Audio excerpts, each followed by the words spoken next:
The Carleton College Convocation program is a weekly lecture series that brings fresh insights and perspectives from experts in a variety of fields. The program has a rich history dating back several decades. The selected convocation speakers assist the liberal arts mission of centering thoughtful conversations within education and beyond. Good morning. My name is Tony Brown. I'm a sophomore English and political science double major.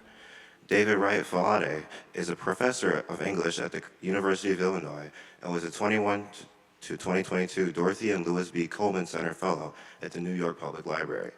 He is also the co-author of the young adult novel Away Running and the nonfiction book Fire on the Beach, recovering the lost story of Richard Etheridge and the Pea Island Lifesavers, which was a New Yorker notable selection and a St. Louis Dispatch Best Book of 2001. His novels tell stories of race, struggle, and the complexities of forming an identity from a historical context. His most recent books, Black Cloud Rising and The New Internationals, came out in January. Faladé is a recipient of a Neale Hurston / Richard Wright Award, and he has written for The New Yorker, Village Voice, Southern Review, Newsday, and more. Please welcome David Wright Faladé back to Carleton College.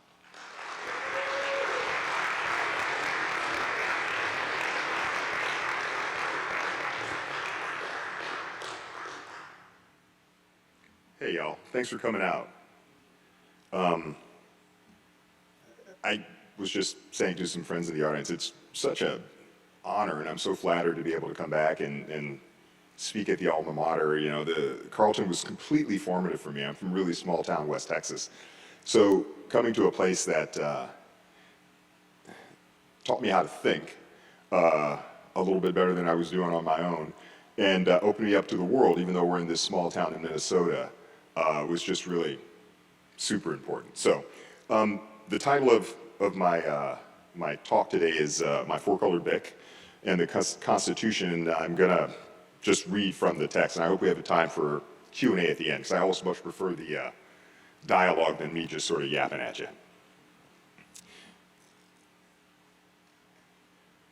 I grew up in small town West Texas with pen and paper in the five-paragraph theme.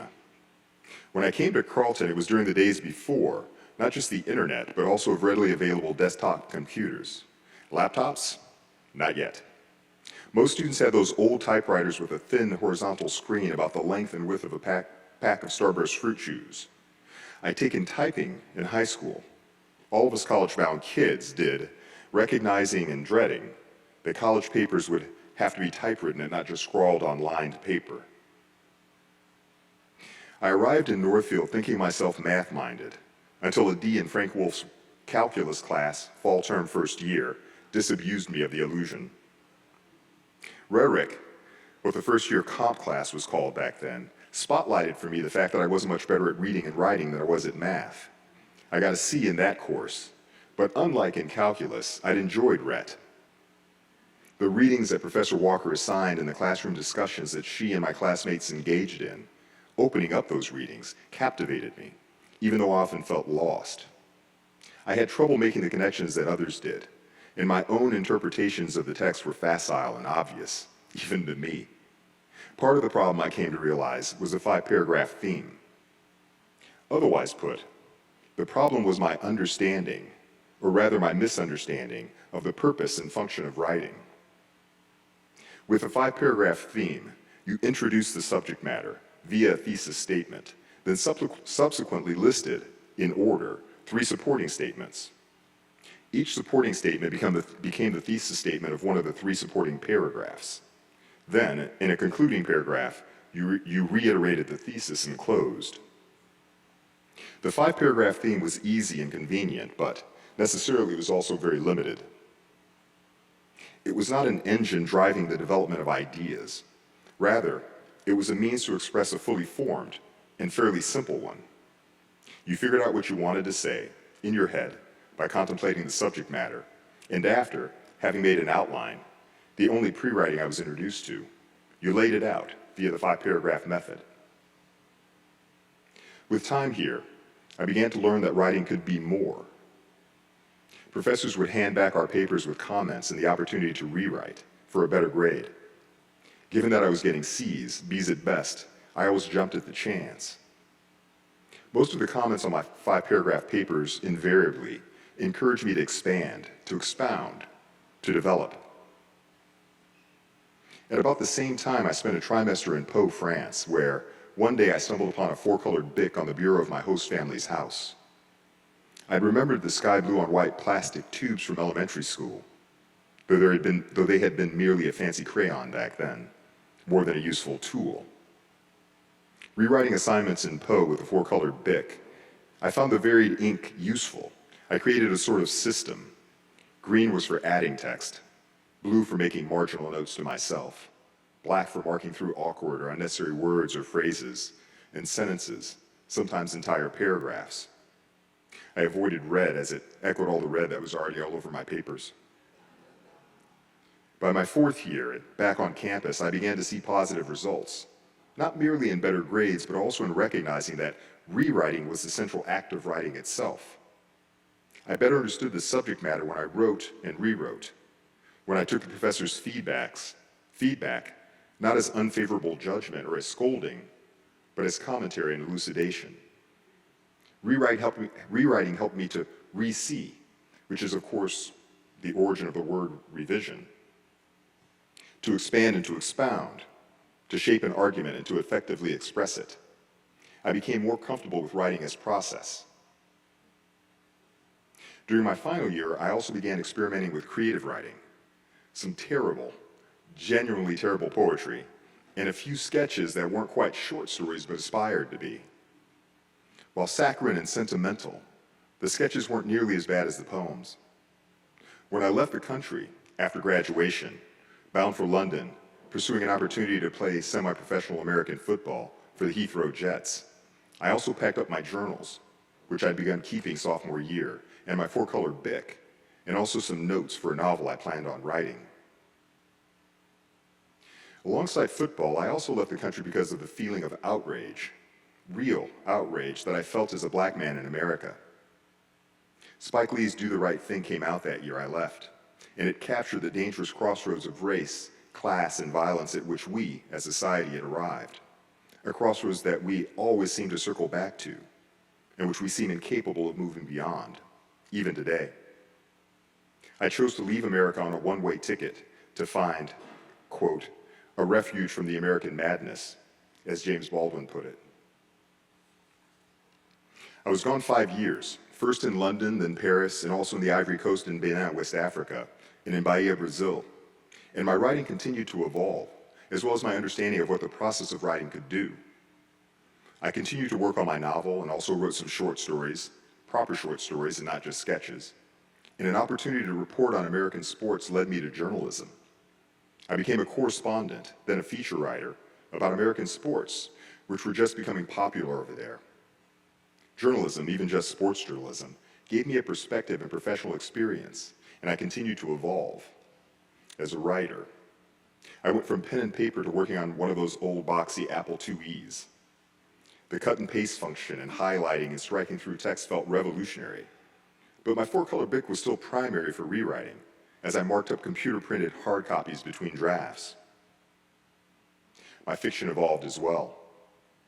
Increased understanding of and ease with my writing process made me feel as though I might one day arrive, even if I hadn't yet, and though it still seemed far off over a distant horizon. Rudolph Byrd, who began his career in the English department here and who'd become a mentor to me before I left the country, suggested I consider enrolling in an MFA program. I ended up at Virginia Commonwealth University because Paul Marshall, who Rudolph admired, was there. Then at UMass to work with John Edgar Wideman. In order to teach first-year composition as a grad student, and to thereby earn a tuition waiver and a paycheck, prospective TAs had to take a practicum in composition theory. It was a travail to some MFAs, but a real boon to me. At UMass, I had the great good fortune to learn under pioneering composition theorists, Peter Albo and Anna Harrington, and others who were challenging our understanding of the teaching and learning of what it means to write. They gave me a language to understand the importance of process over product that I'd been introduced to here and that I was still striving to master. I published my first piece of writing that was not sports journalism during my first year of grad school, an essay on process-oriented writing, then landed a short story the following year. After a decade of trial and error, of toil and rejections, I finally felt that I was on my way to becoming a real writer. What, you ask, does any of this have to do with the Constitution of these United States? Well, let me tell you, the Constitution needs rewriting. When considering how the writing process works after studying it for so long, it strikes me as kind of amazing that we haven't rewritten it yet. Sure, we've amended it, 27 times in fact. But of those 27 amendments, 10 are the Bill of Rights, added in 1787 and 1788 during the Constitution's drafting. As a result, those are kind of part of the original work to my mind. Another two are the Prohibition Amendment from 1919 and the one that repealed Prohibition 14 years later. That leaves 15 amendments, only 15 in 236 years. Considering all the changes that have occurred over the 2.5 centuries, demographically, culturally, geopolitically, on, 15 isn't very many to an 18th century text. In comparing my own writing to the drafting of the Constitution, I don't mean to trivialize the founding document or the framers of it, but rather, I'm aiming to analogize as a way to make a larger point. The Constitution, including the amendments, is only about 7,500 words long, about 25 double-spaced pages in Times New Roman. That is, roughly, the length of a grad school research paper or a short story. Closer to home, it's about 2 upper-level course term papers here at Carleton. And it's meant to be the guiding statement of principles and the framework upon which we base our laws. The Constitution, the basis upon which we make the laws by which we govern our 50-state, multi-ethnic and multiracial, pluralistic democratic republic, not the 13 colonies that the original document was created to superintend, remains largely unchanged since its 18th century conception, with very little official reconsideration and even less actual revision. Wow. Even if we give the framers the benefit of the doubt for their intentions for the document, that they aspired to democratic ideals that were novel in that era, they still didn't have the necessary perspective to imagine that Native Americans and African Americans might one day be viewed as of equal stature as whites, much less that women might hold an equal place alongside men, and that these constituencies might share power and enjoy full citizenship rights with the framers themselves. A brown diaspora to the south and west of what they understood to be the borders of that 13-colony coastal Atlantic Federation was equally unimaginable. The framers could not anticipate the complexity that the government they were constructing might eventually have to account for. But that's if we give them the benefit of the doubt. For, at least as much as the democratic ideals, the Constitution was a compromise agreement, formalizing the independence of the 13 colonies from a faraway ruling authority that the colonists had found to be overly burdensome and no longer in their financial interests. This becomes apparent when we consider the Bill of Rights, which represents the ideological portion of the Constitution, the section where specific inalienable rights are addressed. For the French, who rose up against their rulers at about the same time as we did here, inherent individual rights were central and foundational. La Déclaration des droits de l'homme et du citoyen, the Declaration of the Rights of Man and of the Citizen, was the point of departure of the French Constitution, its preamble, in fact. It's the thing that makes what happened in France truly revolutionary, rather than merely pragmatic. For the Americans, the equivalent statement, the Bill of Rights, was an afterthought. The Bill of Rights, comprising those first 10 amendments, wasn't part of the incipient framework, but an addendum forced onto it by the Anti-Federalists in the first year after its ratification. So while the Constitution, through the Bill of Rights, expresses some noble ideals, the document is first and foremost a compact among members of a sort of plutocracy which had broken from a distant and increasingly onerous royal authority. And to be sure, the framers were plutocrats, or oligarchs if you prefer. It's an academic argument we could debate, but fundamentally they were a small group of wealthy class of men who all owned property and restricted the franchise to other property-owning men and only to property-owning men. In so doing, they controlled the government they were attempting to establish, which is the very definition of a plutocracy. And for the framers, even the ones who were not slave owners, the key property in question was human chattel. The words slavery and slave do not appear once in the Constitution, yet the document is all about slavery. For, though the world was moving increasingly and inexorably away from it as a system of labor, colonial-era Americans understood slavery as the economic raison d'etre of their demand for independence, and, in the vast abundance of colonial America, as the source that would finance that independence. The agrarian South was vested in slavery, that's clear, but so too was the mercantile North. Slavery was legal in all 13 colonies in 1776, at the moment of the Declaration of Independence, except in Vermont, and all 13 depended, directly or indirectly, on slavery. Northern shipping interests and ancillary businesses, insurance not least among them, benefited from the vast quantity of raw materials, indigo, sugar, tobacco, and rice, that slave labor in the South produced. So both North and South had a vested interest in and benefited from the peculiar institution, however repugnant it might have been to the ideals and sensibilities that were popular in the North, and to some in the South too. The delegates at the Constitutional Convention in Philadelphia spoke to the issue of slavery, not as an afterthought, but as a central point of discussion. What is now commonly referred to as the Three-Fifths Compromise is the key to understanding this. The compromise wasn't intended to be a statement about inherent racial inferiority, that a black person was 3/5 of a white person, as concerns their intelligence or morality or capacity for civilization, though many people of the era believed some version of this. The Three-Fifths Compromise was a business-like concession to allow slave ownership to tip the scales in the new nation's democratic process. Per the compromise, slaves counted in state population rolls, as concerns representation in Congress and votes in the Electoral College, 3/5 for each slave present in a state. In this way, slaveholding was favored over other forms of property ownership. A mill owner in Massachusetts or New York with vast holdings, for instance, wasn't afforded more representative or electoral potential, regardless of the size of his lands or the number of unenfranchised employees who worked his mill.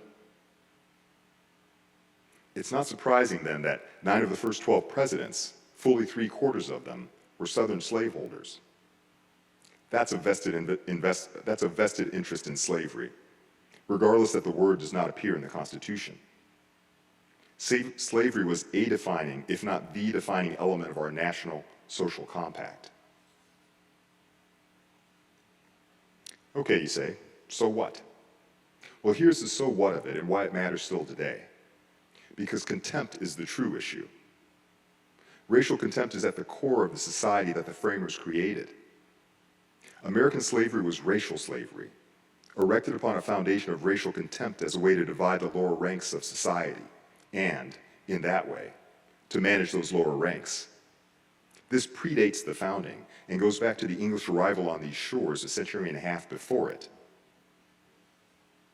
Among the very first laws passed in the Virginia colony were anti-miscegenation laws, not because the thought of black people and white people making babies together offended sensibilities, though it may well have. Rather, indentured servants and servants recently freed from their indenture were making babies with enslaved people, increasing their numbers and their social cohesion. The lower ranks, if united, posed a real threat to the ruling class, as demonstrated by Bacon's 1676 rebellion, which made plain the need to suppress the threat of the lower ranks uniting. Racial contempt was a tool that the colonial authority chose to use to divide the lower classes of people. So racial contempt, tribalism, a contempt for the racial or ethnic other, is at the core of the social structure. The so-called revolutionary documents didn't challenge this deep-seated flaw. Not even the Declaration of Independence and its assertion that all men are created equal. Because in the very language of the subsequent and overriding document, the Constitution, the framers made a point to single out, quote, those bound to a term of years, i.e. enslaved people, and Native Americans denying their rights based upon their racial difference. And so, all men does not include all men. The Constitution is a flawed document as it is about exclusion rather than about the inclusiveness speciously suggested in the Declaration of Independence.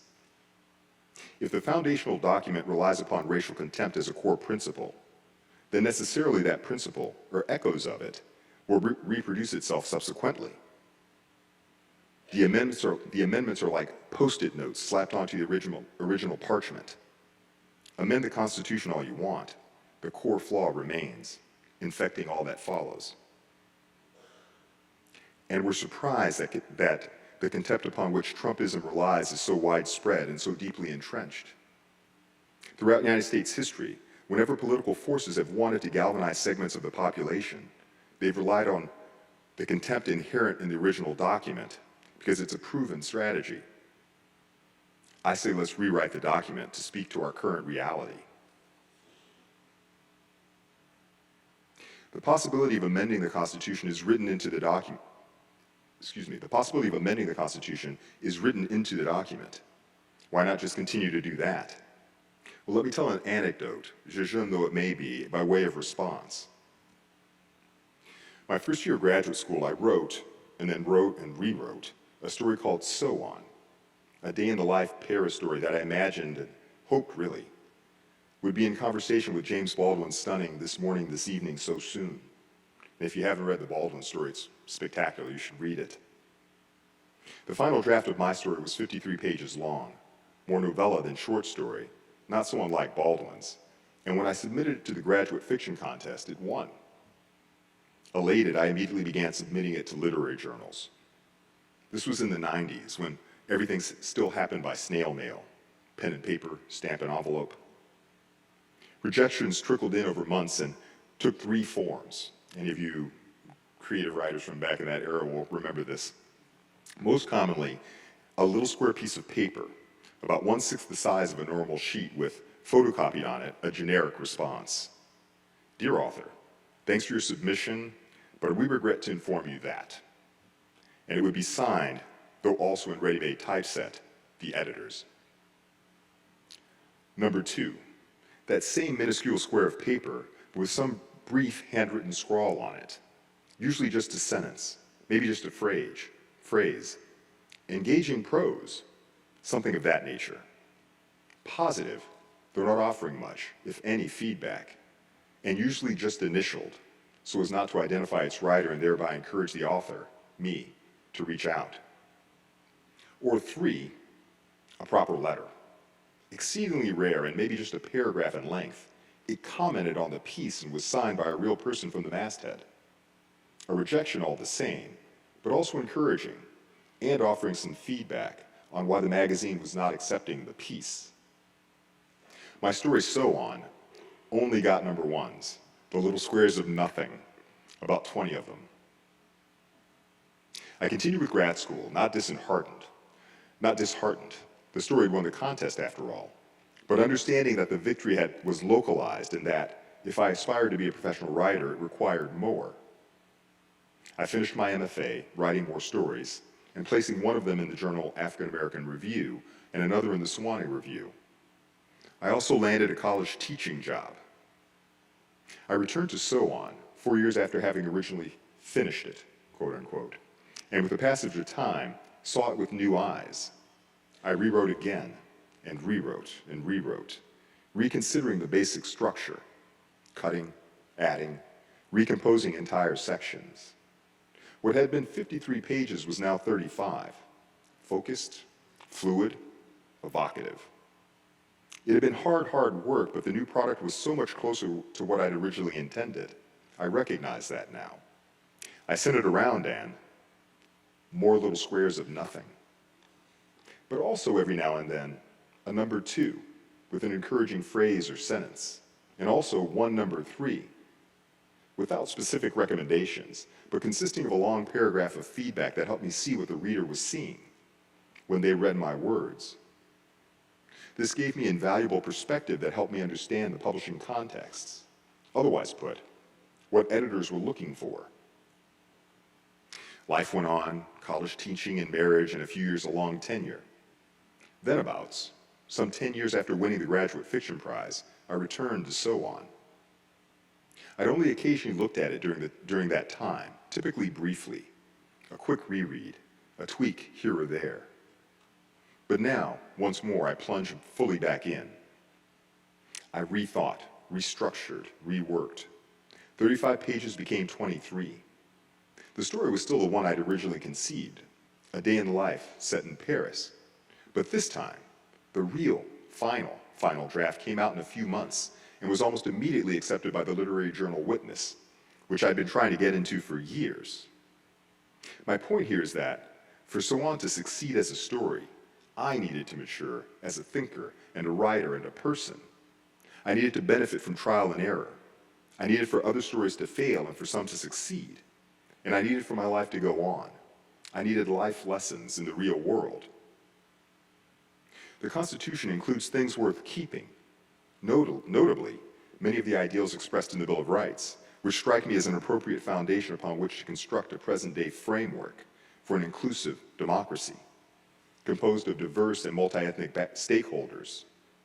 But merely amending the final draft of the 1787 version will not suffice. If rewriting your paper for English 109 or for Professor Dawkins' Poli-Sci 315 course is merely adding a sentence or a paragraph here and there, it's likely not the most successful rewrite and might only earn you a C. The problem might be conceptual, or that you've not sufficiently researched the subject. Or maybe you're just not yet practiced enough as a writer and a thinker and a person to effectively explore the subject matter. So too with the Constitution. Our lives today are nothing. They're not anything like those of the men who wrote the original document. We can't expect the Constitution to meet the needs of our current population and of our current times, in the preeminent country, possibly in the history of the world, when it was composed by the ruling class of 13 colonies that were uncertain to even survive their bid for independence. Adding a corrective here or there to the framers' original conception doesn't undo the errors they made. It doesn't account for the bad premises upon which they constructed their ideas, or just the fact of the passage of time and the consequent societal changes that have accrued as a result. No, mere amending will not do. Part of the reason that we have a hard time imagining rewriting the Constitution is because we can't, or maybe just don't, imagine it as a document that is improvable. I was about to have a Marco Rubio moment. I was struggling there with the cap. We don't imagine it as a document that's improvable. We hold it up as Holy Writ, composed by men who, until all too recently, we referred to as the Founding Fathers, with capital Fs. And we ask ourselves, how could the genius that is the wellspring of the founding of our quote-unquote shining city on a hill be in need of improvement? But all writing, and more importantly, the ideas contained therein, improve with rewriting. Even the most considered, the most reworked ideas improve with the passage of time. Ideas evolve, especially with the benefit of feedback, of new eyes that have more varied experience and expertise with which to identify a draft's weaknesses.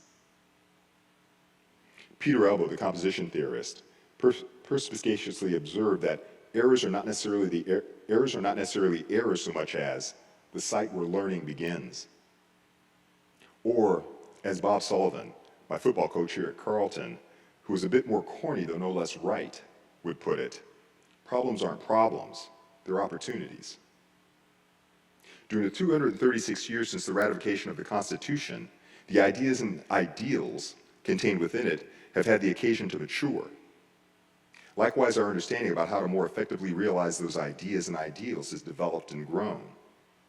So, we identify the errors contained in the document, its limitations and oversights, and, in the framers' defense, all the things they simply could not know.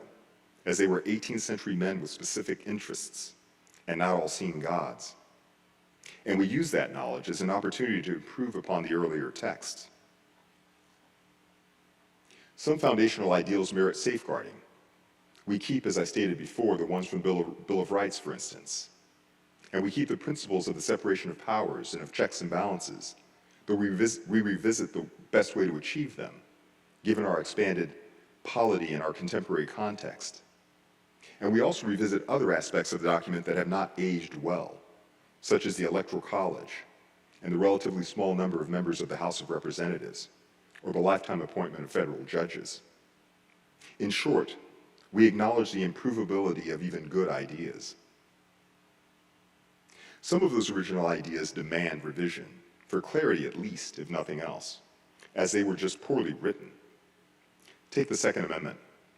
Quote, "A well-regulated militia capitalized, comma, being necessary to the security of a free state, state also capitalized, and another comma, the right of the people to keep and bear arms, and here a strange comma, and arms also capitalized, shall not be infringed." What do we make of the haphazard capitalization or of the seemingly extraneous last comma? It's just ineffective writing. It's maybe a problem of correctness, of grammar and usage, or maybe the fact that contemporary diction has so changed from its 18th century precursor. Regardless, to the modern eye, the awkward phrasing leads to too plastic, to too malleable an interpretation, making the sentence subject to whatever any particular set of eyes might want to read in it. For so important an issue, pliability of interpretation should be avoided at all costs. And this criticism of the Second Amendment doesn't take into account the history. The fact that it was included not in the name of the quote-unquote liberty that today's Second Amendment crusaders preach from the rooftops, but rather upon the insistence of the Virginia faction to guarantee that slave owners could quickly put down any resistance among its enslaved, its unfree populations. The Second Amendment has its roots in the power to enforce slavery, quickly and without the need of recourse from the federal government. I recognize that I'm making a polemical rather than a practically political argument, rather than making specific suggestions for how to rewrite the document. It's not my aim here. Rather, I want to get you to recognize the need for a rewrite, despite the difficulty of the proposition. And make no mistake, getting the country to agree to rewrite the Constitution is a tough climb up an excruciatingly steep slope. First and foremost, because of the tremendous obstacles that the framers themselves put in the way to prevent this from happening. The process for amendment, which is described in Article 5 of the Constitution, calls for two-thirds of the states, or 34 of them, to petition for the change, and then for 3/4, or 38 states, to ratify that change. And that's the process for amendment. The framers didn't lay out one for a complete rewrite.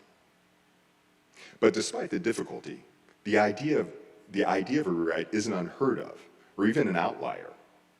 Other countries don't view their constitutions as holy writ, but as current social compacts, and they allow for updating with greater ease.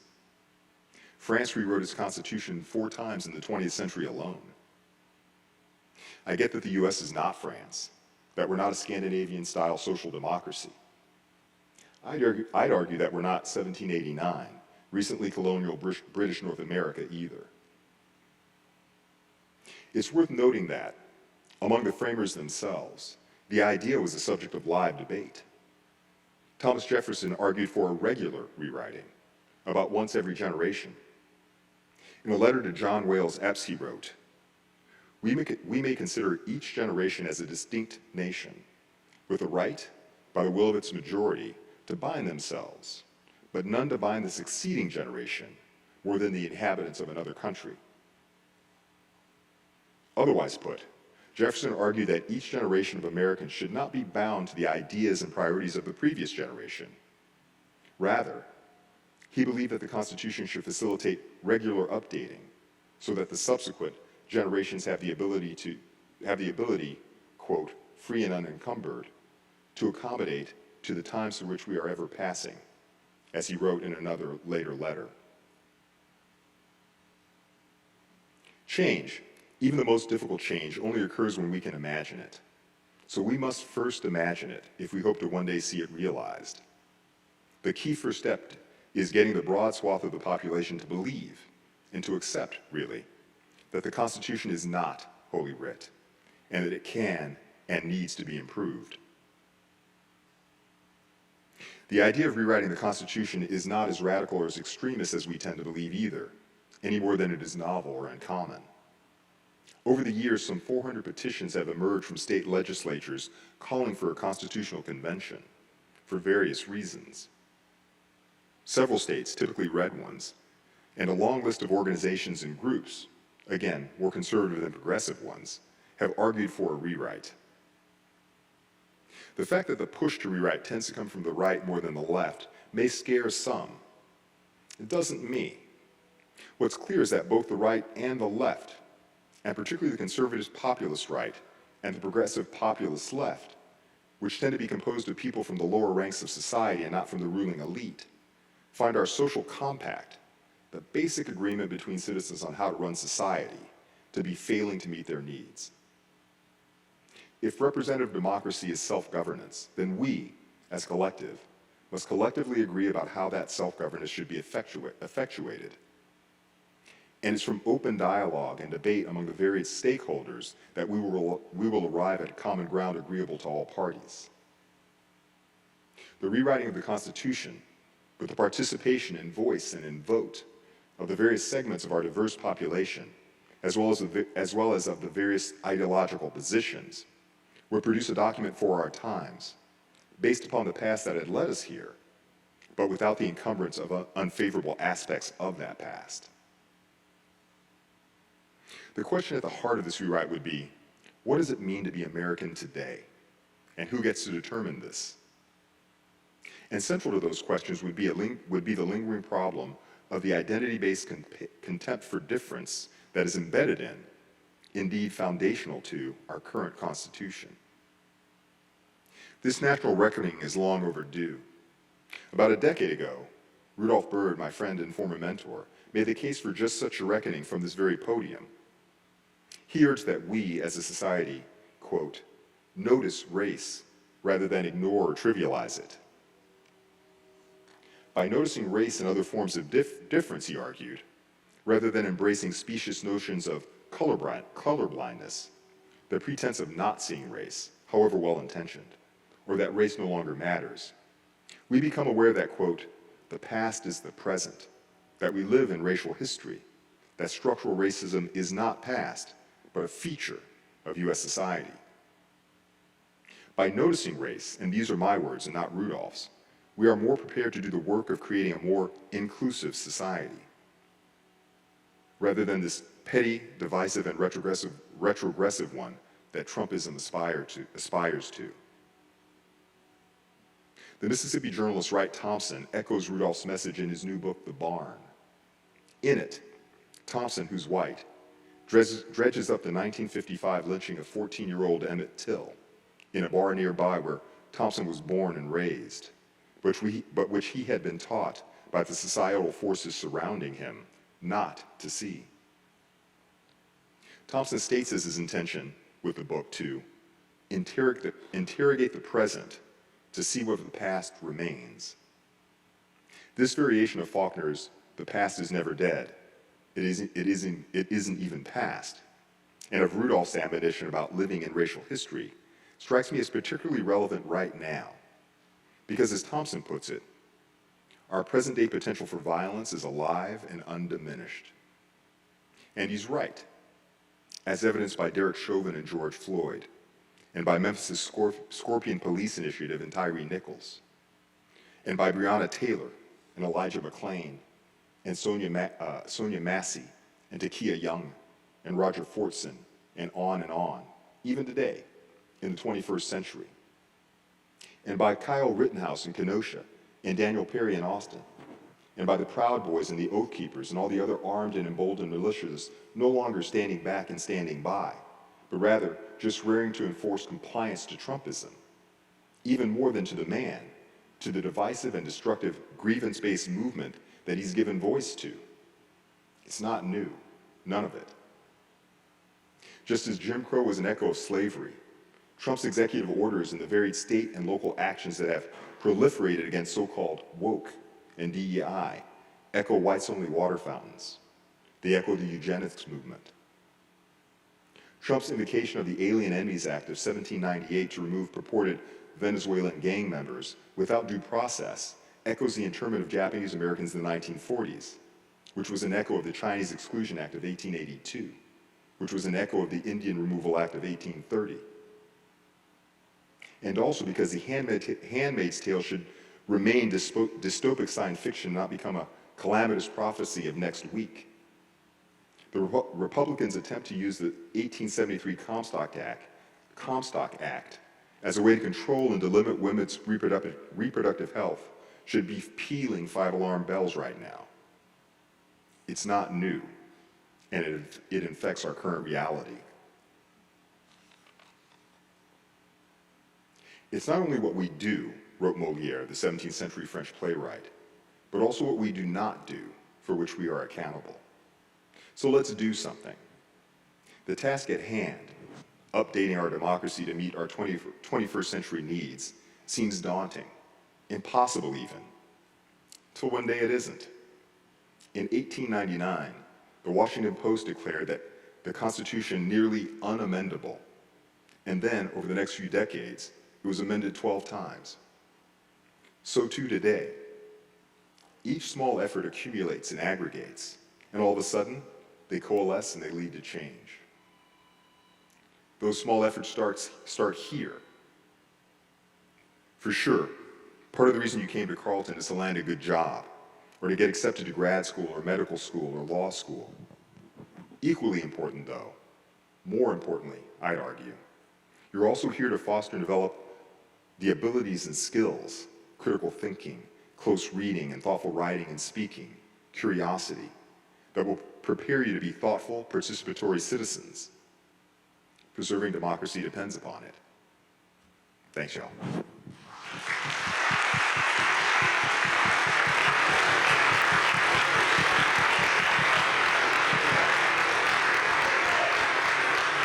And thank you very, very much, David, for your thought-provoking presentation. We know that there's going to be questions, and we're going to open up to Q&A in just a second, but there's a little bit of information first before we get to the Q&A. We want to welcome our Carl Day guests. If you are here visiting Carleton, you have that yellow pin. Welcome. Thank you for being with us today.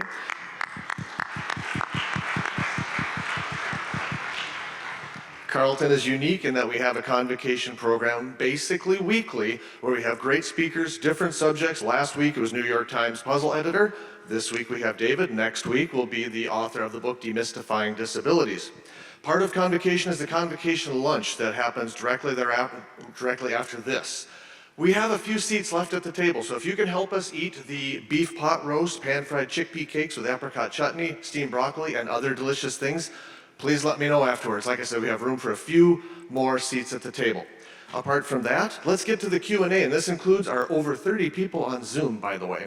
So if you would like to submit your question via Zoom, please do so in the chat, and my coworker will send it to me. Who would like to start off with the Q&A?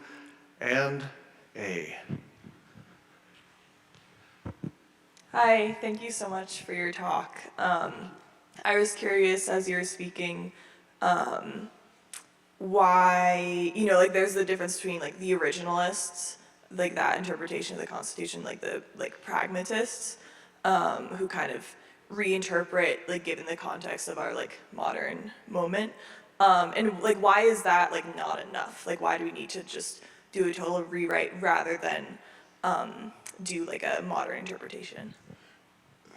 For me, because on the one hand, the notion that we have textualists and originalists who are going to interpret a document written to very different needs, it presumes, I think, something of the original document that I'm not willing to concede, that it is in some way not improvable, that in fact, these ideas that they had for 1776, 1787, 1789 suffice for a world they could not imagine. I also think that because that original document is so skeletal, scant, allowing for interpretation, it becomes maybe more political than, than it might be sort of subject to the whims of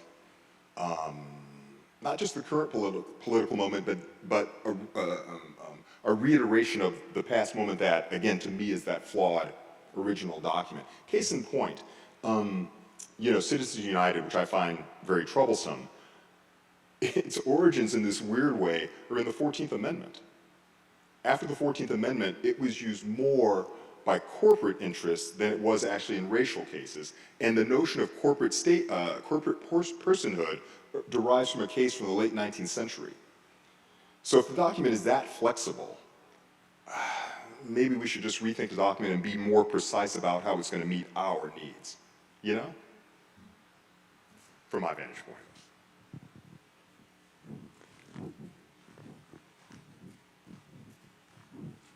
I think you're about to get a workout. Thank you so much for coming to speak to us today. I was wondering, coming to the conclusion that the Constitution needed to be rewritten, was this more of like a slow development or was there a specific event or short series of events that incited your opinion on this? Thank you for both y'all's questions. Thank y'all. I think I use my personal history as a sort of way to get at my argument, but my personal history was really informative in that when I went to France, I left the country, I was 22, and I was really not just outraged, but it felt stuck. Like, where we are is maybe an inevitable byproduct of our society. And then when I lived in France, which has its own problems with race and class and other things, but there was just more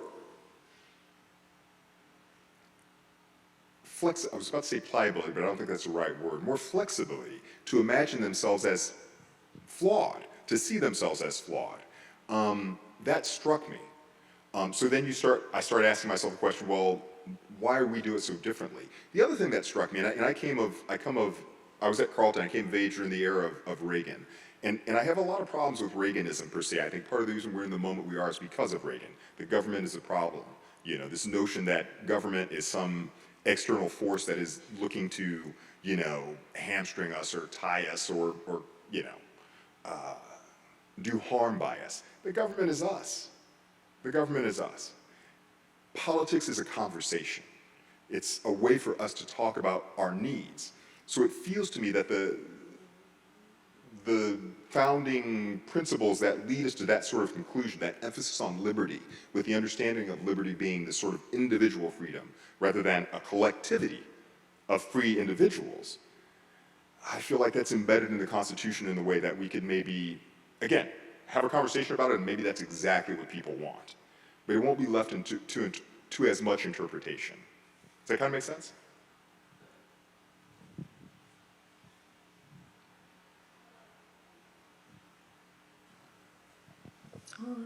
Okay. Thank you for coming. I enjoyed hearing you speak. Thank you. I've also talked with family members and friends quite often about the need to rewrite the Constitution. But something that I think often kind of comes or slows down these calls for and movements toward change that needs to happen is the lack of a plan for how to actually do it. So I'm wondering if you've thought about how the rewriting of the Constitution would actually play out if it did happen, and who would be involved in that conversation, and how would those people be selected or come to the table? I have. I'm not a political science. I'm just a guy who reads and thinks about things and, wakes up in the middle of the night with my head spinning. But I have thought about it. I remember, this is going to sound a little digressive, but it's not exactly, I hope. I'm going to try to bring it back around. I remember about 20 years ago, I was at a writer's colony in upstate New York called the Blue Mountain Center. And it was started by the man who founded Mother Jones. And it's a very political writer's colony. Like they assertively state, we're about politics. You know, we're trying to attract artists who are political in a certain way.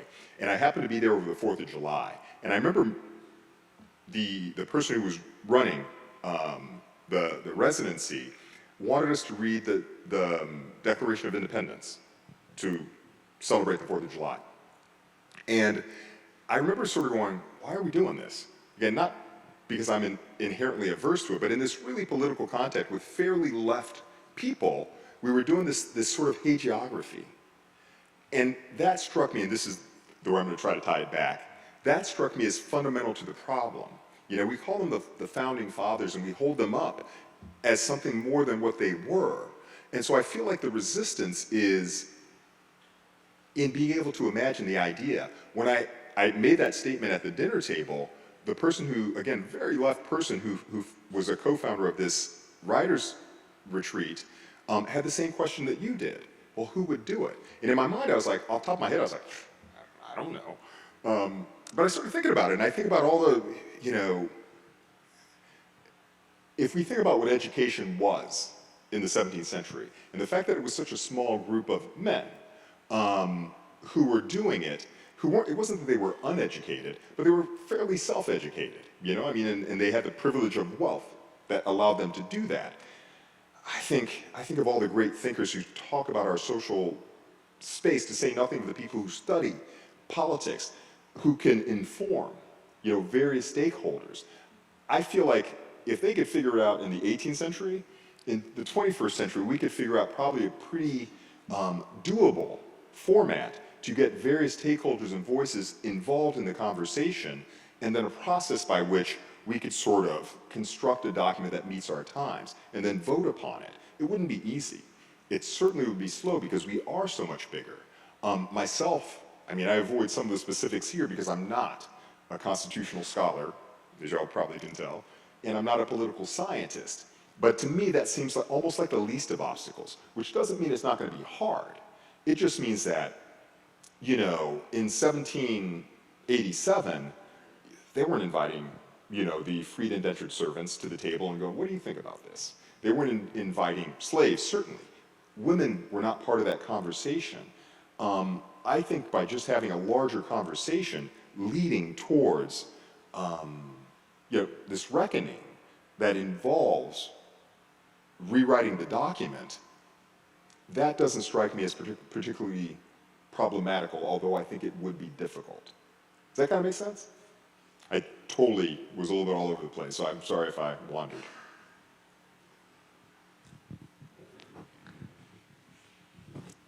David, I promise to be easy. Thanks. So I view a bit of a conflict in your speech, and it hit upon a part of me that, unfortunately, in our current polarization, just about every law that passes on a uni-party basis is thick, big, unwielding, and full of problems, my opinion. And you said that one of the issues with the Constitution is it is so scant. However, you finally got published when you took a 56-page down to 23. So I wonder if the answer isn't get everyone's in there, because what you'll have is utopia, right? If everyone has their input, we'll have a voluminous volume of utopia that needs to be boiled down to something smaller, and maybe scant is better. Would you agree or disagree? That's a great question. I'm going to respond in two ways. So on the one hand, my analogy is not perfect. Like 23, for the sort of fiction that I write, a 23-page story is going to be more effective. And just as a brief aside, like the New Internationals that just came out, I've been working on it for 20 years. I was with Dan and Steve Strand last night. I was talking about this briefly. It was 500 pages, and I'd worked on it forever, and I thought it was really good, and it didn't work till I went from 500 to 300 pages. But that's a function of fiction and the sort of fiction that I write. For the document, for this framework, the Constitution being a framework, I think the framework is always going to invite that sort of thick laws that we attach to it as a way to implement the framework. The problem is less the scantness of the framework than that the framework is speaking to a 1787 reality and was composed by a really narrow demographic, from my mind. So to me, that's less the problem. I also think that part of what you're describing and part of what's informing your question, I think very rightly, is the current polarization we're in. And I think that's a byproduct of some of that original problem, the sort of faulty foundation upon which we constructed the document. There's a book I read, it came out about 10 years ago, a couple of books that, in response to an earlier question, were also informative. Again, I've been thinking about this since my 20s living in France, but a book by Tony Judt called Ill Fares the Land. And then I can't remember the author of the second book, it's a little bit more recent. But the second book, even more pertinently, it's called If We Can Keep It. And it specifically speaks to the polarization that you're describing, the fact of the polarization, which is more anomalous, the degree of polarization that we're living right now for various factors. Not so much because of the length of laws, but really, again, this notion that government is the problem. Some of it he does tie to the Constitution. The fact that we have, I mentioned, the number of representatives that we have. It's really not very many given the size of our country. One of the things that he mentions also is If We Can Keep It, the tie of representation to geography, and just happenstance, I happened upon, this is all a little bit digressive, I apologize, but I happened upon this map of the United States that had in yellow the 4.5% of counties that represent 50% of the population. It's just a structural flaw. We can maybe rethink. The Constitution would be the framework that allows us to rethink how to better apportion voice, right? And then we bring people, different stakeholders to the table who did not have a voice 200 years ago. And that is the new Constitution. That then we tack on these really thick laws that we have to fight our way through and the justices and judges can sort of work with. But to me, the fundamental problem isn't that so much as, or even the polarization, but the fact of the structural flaw that led us to this place. Does that kind of make sense? Not sure it's a satisfactory answer, but that would be my answer to your easy question. We can sneak in one more question, easy or hard, but I realize I forgot to make an announcement for our Carl Day visitors. When you leave, please leave out that doorway. There will be people out there to receive you holding big signs. But who would like the last question? Oh.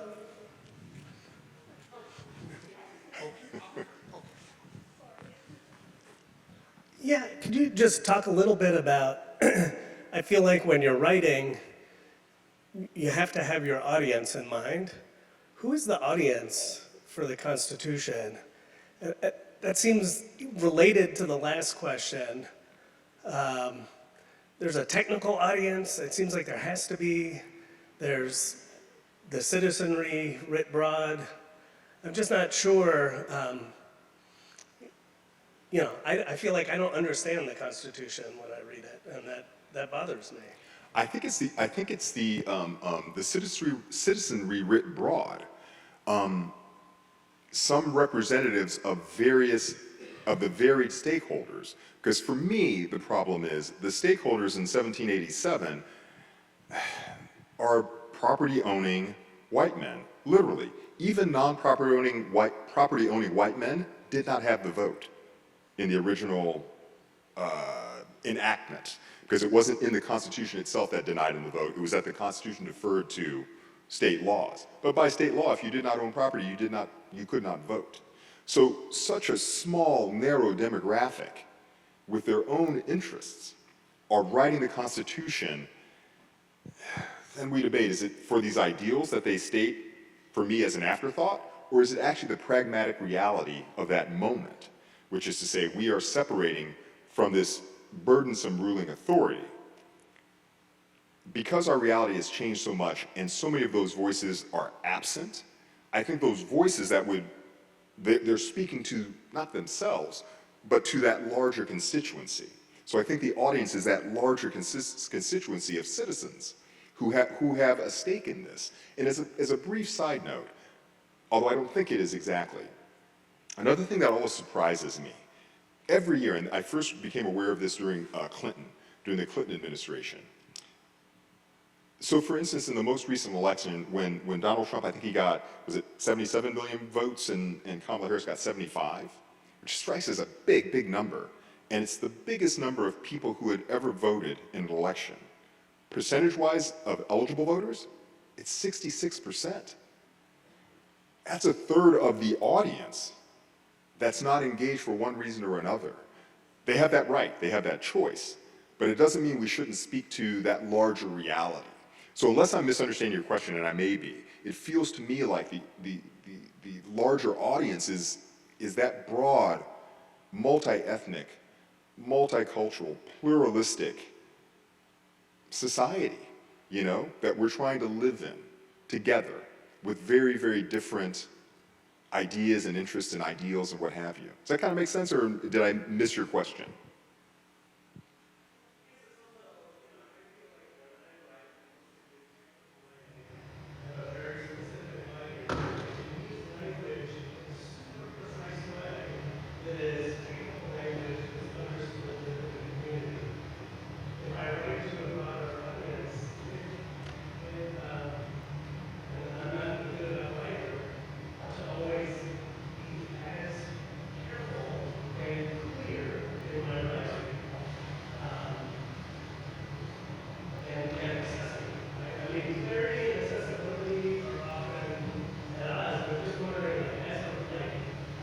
Yeah.